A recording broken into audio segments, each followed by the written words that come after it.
Salut tout le monde! Hello! My name is Ayla and I'm a French language specialist at the Pierre Burton Resource Library, et bienvenue à notre activité en français.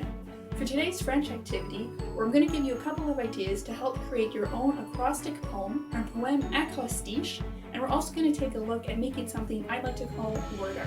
Let's get started, shall we? Allons-y!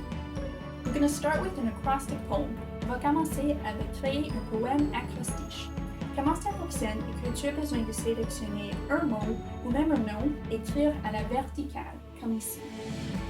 Ensuite, comment ça fonctionne est que sur chaque ligne ici, où chaque lettre devient une ligne du poème, il faut écrire un mot ou une phrase qui inclut la lettre correspondante. Et normalement, il faut que tu sélectionnes des phrases ou des mots qui aident à décrire le mot en général que tu as sélectionné pour le poème. Voici quelques exemples. Alors voici quelques exemples des poèmes acrostiches que j'ai créés. Au lieu d'utiliser des mots, j'ai sélectionné des noms de personnes pour créer mes poèmes. Alors pour commencer, mon premier exemple ici, j'ai utilisé le nom de Pierre.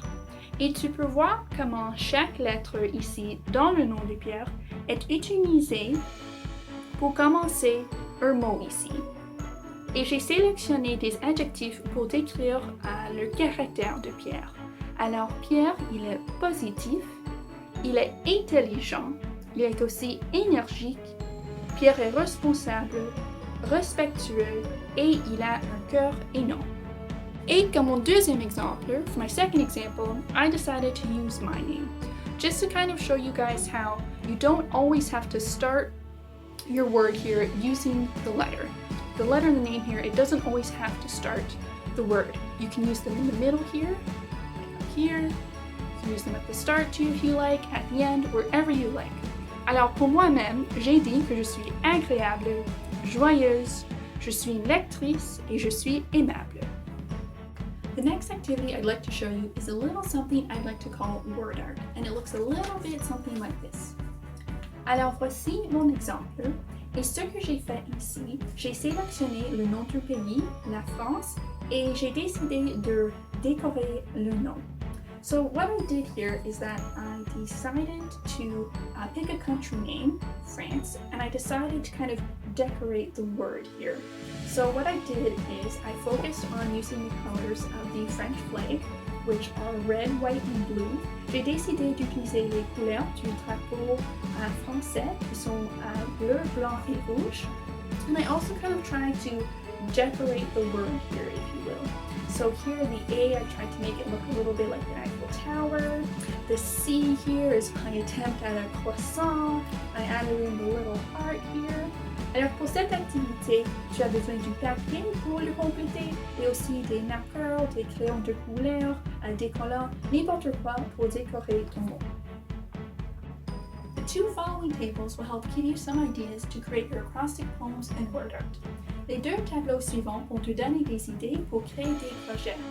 Un tableau inclut les noms de quelques pays en anglais et en français, et l'autre tableau inclut les mots de vocabulaire pour le printemps.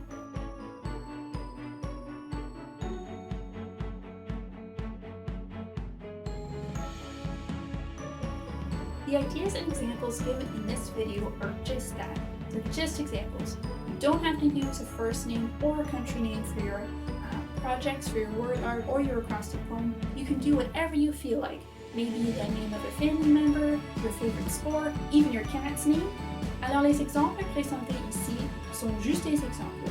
Tu n'as pas besoin d'utiliser les prénoms ou un nom d'un pays pour créer tes projets. Tu peux faire ce que tu veux. Une nourriture préférée, peut-être le nom de son chien, n'importe quoi. Sois créatif et fais ce que tu veux. Be creative and do what you like. Speaking of creative, we'd love to see your projects, whether it be an acrostic poem or a piece of word art or both. Share them on social media using the hashtag VPLAtHome. You can also check out our website vonpl.info for more French videos and activities. I hope that you enjoyed these activity ideas and thanks for watching. Merci beaucoup. Au revoir.